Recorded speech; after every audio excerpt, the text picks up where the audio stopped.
Sejumlah kota di Indonesia diselimuti kabut asap imbas terjadinya kebakaran hutan dan lahan. Bahkan negara tetangga Malaysia kini juga mengeluhkan kabut asap yang masuk ke wilayahnya. Dan sore ini saya akan berbincang dengan Abdul Muhari, Kepala Pusat Data Informasi dan Komunikasi Kebencanaan BNPB. Halo, selamat sore Pak Muhari. Apa kabar Pak Muhari? Selamat sore Mas Iqbal. Kabar baik, Alhamdulillah. Terima kasih. Baik Pak Muhari, terima kasih sudah berbincang. Tentunya bergabung bersama kami di sore hari ini. Tentunya yang menjadi pertanyaan kami terkait dengan kabut asap yang terus terjadi ini. Tidak hanya di wilayah Sumatera, tetapi juga di wilayah Kalimantan. Bahkan juga Malaysia juga akhirnya mengeluhkan dengan kabut asap ini. Apakah ini artinya bahwa titik hotspot terkait dengan kebakaran lahan ini memang semakin banyak? Atau justru menurut data yang didapatkan oleh BNPB ini justru semakin sedikit?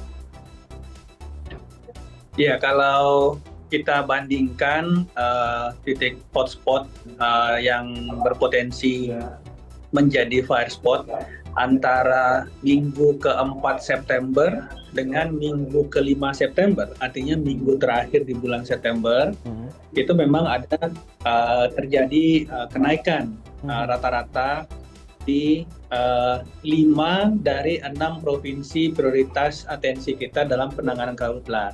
6 provinsi adalah Riau, Jambi, Sumsel di Sumatera, kemudian Kalbar, Kalsel di Kalimantan. Nah, dari 6 ini 5 diantaranya kecuali Kalimantan Barat, itu di minggu terakhir September itu memang mengalami kenaikan rata-rata jumlah hotspot. Karena memang minggu terakhir September, exposure awan hujan yang biasanya tetap menaungi daerah-daerah Indonesia yang khususnya di sebelah utara garis ekuator, garis khatulistiwa. Jadi biasanya setengah Jambi dan Riau serta setengah Kalimantan Barat dan Kalimantan Tengah itu selalu disiram hujan karena berada di atas garis khatulistiwa. Karena memang dari awal musim kemarau ini daerah yang berada di sebelah utara garis khatulistiwa exposure terhadap hujannya itu masih tinggi. Nah, khusus di minggu terakhir September kemarin itu exposure awannya agak terbuka sehingga Pekanbaru, Riau pada umumnya, Jambi, Sumsel, apalagi kita tahu Ogan Komering Ilir memang menjadi pusat atensi kita dalam karhutla di tahun ini, itu mengalami peningkatan titik hotspot. Nah, kemarin Bapak Presiden sudah memimpin langsung, Mas Iqbal, rapat kabinet terbatas mengenai pengendalian dampak El Nino ini tidak hanya untuk karhutla, untuk pangan dan lain-lain, tapi khusus untuk karhutla yang akan kita lakukan memang sebelumnya itu kita sudah mengoptimalkan fungsi Satgas Darat Manggala Agni, BPBD dan lain-lain relawan penanggulangan api dan lain-lain. Kemudian kita punya saat ini ada 35 heli di 6 provinsi prioritas ini, 22 heli waterbombing dan 13 heli patroli. Nah, selain itu, keputusan rapat kabinet terbatas kemarin kita akan benar-benar mengoptimalkan operasi teknologi modifikasi cuaca. BMKG menyampaikan ke kita bahwa pada medio tanggal atau minggu-minggu pertama bulan Oktober ini itu mungkin ada kesempatan kita untuk memanfaatkan awan-awan konvektif yang bisa kita semai menjadi hujan, khususnya di Kalimantan Selatan, Kalimantan Tengah, Jambi dan Sumatera Selatan. Nah, untuk itu awalnya kita cuma punya yang sudah kita operasionalkan hanya 4 unit fixed wing, khusus untuk peak atau puncak menuju akhir kemarau ini kita akan mengoptimalkan 10 unit pesawat fixed wing khusus untuk operasi teknologi modifikasi cuaca. Jadi benar-benar ini akan kita optimalkan khususnya Sumatera Selatan dan Kalimantan Selatan yang tadi dari gambar peta penyebaran asap itu paling dominan sebenarnya sebagai sumber api atau sumber asap. Ini kita harapkan dalam minggu ini bisa mengurangi karena unit-unit fixed wing ini sudah mulai kita mobilisasi ke daerah-daerah operasi. Sehingga kita harapkan mungkin besok atau lusa sudah bisa beroperasi untuk melakukan teknologi modifikasi cuaca, Mas Iqbal. Oke, Pak Muhari, tadi Pak Muhari mengatakan bahwa titik hotspot ini meningkat. Tapi yang menjadi pertanyaan juga adalah ketika titik api ini meningkat, tentunya ini ada penyebabnya. Mungkin saja karena angin atau apa. Apakah juga BNPB juga ikut memantau sebenarnya selain dari faktor angin dan cuaca, apakah ada faktor lain terkait dengan bertambahnya titik api ini?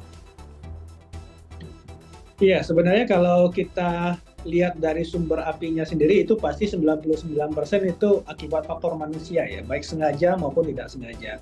Faktor lingkungan, El Nino, faktor cuaca panas, faktor angin itu berfungsi sebagai katalis dalam penyebarannya.